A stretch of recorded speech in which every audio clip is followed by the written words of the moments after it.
Irmãos, quero lembrá-los do evangelho que preguei a vocês, o qual vocês receberam e no qual estão firmes. Por meio deste evangelho, vocês são salvos, desde que se apeguem firmemente à palavra que preguei. Caso contrário, vocês têm crido em vão. Pois o que primeiramente lhes transmiti foi o que recebi, que Cristo morreu pelos nossos pecados, segundo as Escrituras, foi sepultado e ressuscitou no terceiro dia, segundo as Escrituras, e apareceu a Pedro e depois aos 12, depois disso apareceu a mais de 500 irmãos de uma só vez, a maioria dos quais ainda vive, embora alguns já tenham adormecido.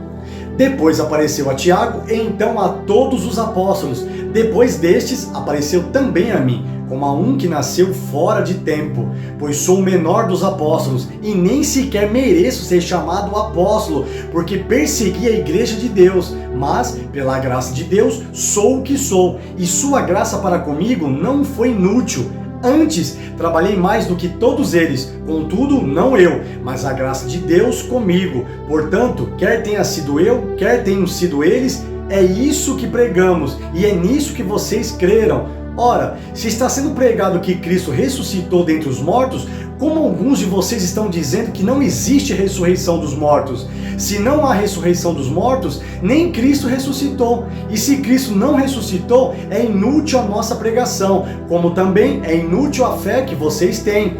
Mais que isso, seremos considerados falsas testemunhas de Deus, pois contra ele testemunhamos que ressuscitou a Cristo dentre os mortos. Mas, se de fato os mortos não ressuscitam, ele também não ressuscitou a Cristo. Pois, se os mortos não ressuscitam, nem mesmo Cristo ressuscitou. E se Cristo não ressuscitou, inútil é a fé que vocês têm, e ainda estão em seus pecados. Neste caso, também os que dormiram em Cristo estão perdidos. Se é somente para esta vida que temos esperança em Cristo, somos de todos os homens os mais dignos de compaixão.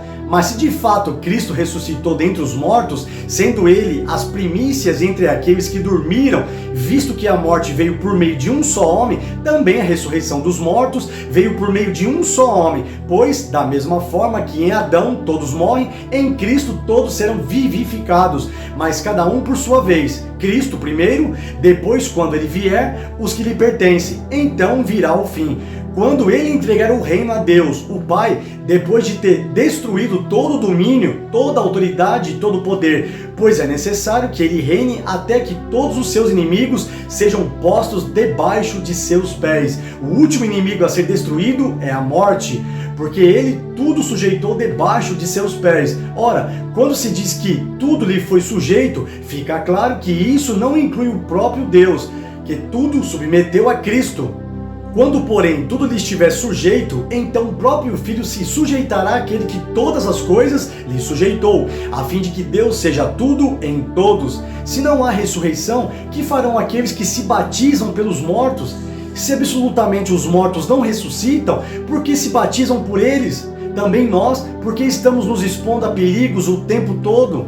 Todos os dias enfrento a morte. Irmãos, isso digo pelo orgulho que tenho de vocês em Cristo Jesus, nosso Senhor. Se foi por meras razões humanas que lutei com feras em Éfeso, que ganhei com isso? Se os mortos não ressuscitam, comamos e bebamos, porque amanhã morreremos. Não se deixe enganar, as más companhias corrompem os bons costumes. Como justos, recuperem o bom senso e parem de pecar, pois alguns há que não têm conhecimento de Deus. Digo isso para a vergonha de vocês. Mas alguém pode perguntar: como ressuscitam os mortos? Com que espécie de corpo virão? Insensato! O que você semeia não nasce a não ser que morra. Quando você semeia, não semeia o corpo que virá a ser, mas apenas uma simples semente, como de trigo ou de alguma outra coisa. Mas Deus lhe dá um corpo como determinou, e a cada espécie de semente dá seu corpo apropriado. Nem toda a carne é a mesma. Os homens têm uma espécie de carne, os animais têm outra, as aves outra e os peixes outra. Há corpos celestes e há também corpos terrestres, mas o esplendor dos corpos celestes é um, e dos corpos terrestres é outro. Um é o esplendor do sol, outro o da lua, e outro o das estrelas, e as estrelas diferem em esplendor umas das outras. Assim será com a ressurreição dos mortos. O corpo que é semeado é perecível e ressuscita imperecível. É semeado em desonra e ressuscita em glória. É semeado em fraqueza e ressuscita em poder. É semeado um corpo natural e ressuscita um corpo espiritual. Se há corpo natural, há também corpo espiritual. Assim está escrito: o primeiro homem, Adão, tornou-se um ser vivente. O último Adão, espírito vivificante. Não foi o espiritual que veio antes, mas o natural. Depois dele, o espiritual. O primeiro homem era do pó da terra, o segundo homem dos céus. Os que são da terra são semelhantes ao homem terreno, os que são dos céus ao homem celestial. Assim como tivemos a imagem do homem terreno, teremos também a imagem do homem celestial.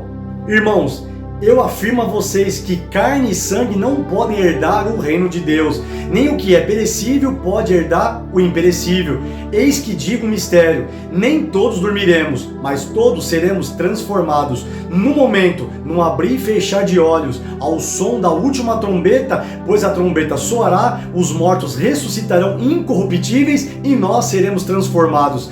Pois é necessário que aquilo que é corruptível se revista de incorruptibilidade e aquilo que é mortal se revista de imortalidade. Quando, porém, o que é corruptível se revestir de incorruptibilidade e o que é mortal de imortalidade, então se cumprirá a palavra que está escrita: a morte foi destruída pela vitória. Onde está, ó morte, a sua vitória? Onde está, ó morte, o seu aguilhão? O aguilhão da morte é o pecado e a força do pecado é a lei, mas graças a Deus que nos dá a vitória por meio de nosso Senhor Jesus Cristo. Portanto, meus amados irmãos, mantenham-se firmes e que nada os abale. Sejam sempre dedicados à obra do Senhor, pois vocês sabem que no Senhor o trabalho de vocês não será inútil.